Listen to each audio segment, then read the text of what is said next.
Brilliance Audio presents A Distant Hope by Ellin Carsta. Translated by Gerald Chappell. Performed by Siri Scott. Looking around the table at the seemingly happy people chatting over that day's dinner, he smiled contentedly. Though everyone lived in the villa, it was not a given that they would take their meals together. But today, everyone was gathered in Peter Hansen's honor.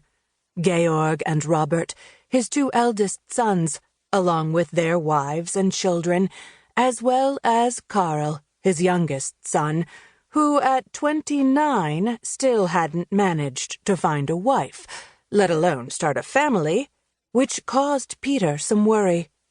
At times, he thought maybe something wasn't quite right with Karl. His gaze fell on 14-year-old Luise, his youngest granddaughter. He couldn't explain why Robert's second daughter was the dearest of his three granddaughters. He didn't quite know how to deal with her sister, Marta, 2 years her elder, or with Georg's daughter, Friederike, the same age as Marta.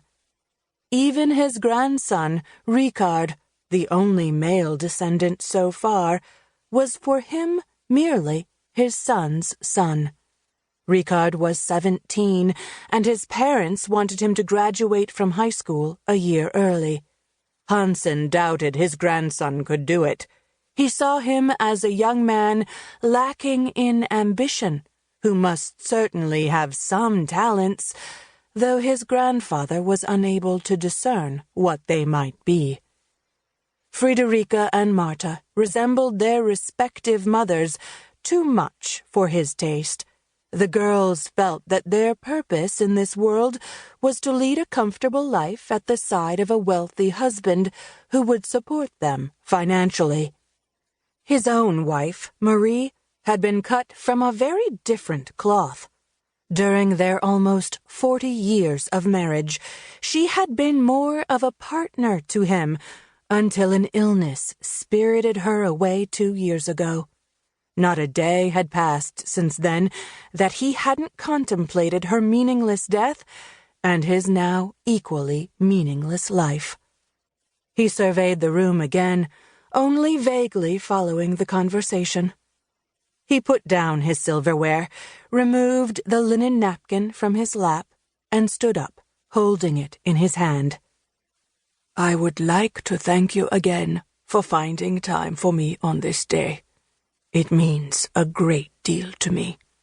Now, I ask you to excuse me."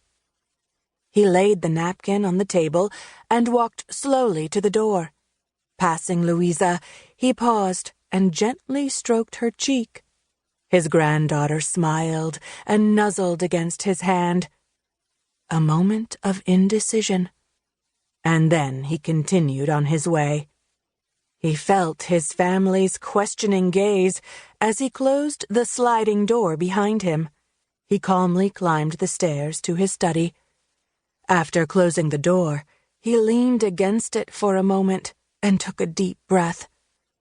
He considered this room the most beautiful in the house. Marie had furnished it with her impeccable taste. If only she were here, everything would have turned out differently. Of that he was certain. He took out a sheet of paper, printed with the company letterhead, and laid it before him on the desk. Peter Hansen and Sons, coffee merchants since 1850. He smiled. The curved letters seemed but a wonderful, slowly fading memory.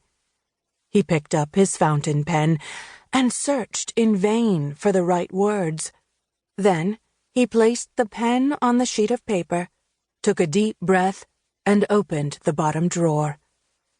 Taking out a mahogany box, he set it on his desk, closing the drawer before opening it. The pistol was cushioned on a bed of red velvet. It felt good to lift it and place it to his temple. He saw the loving face of his wife before him as he pulled the trigger. Peter Hansen's life ended on his 65th birthday with a loud bang.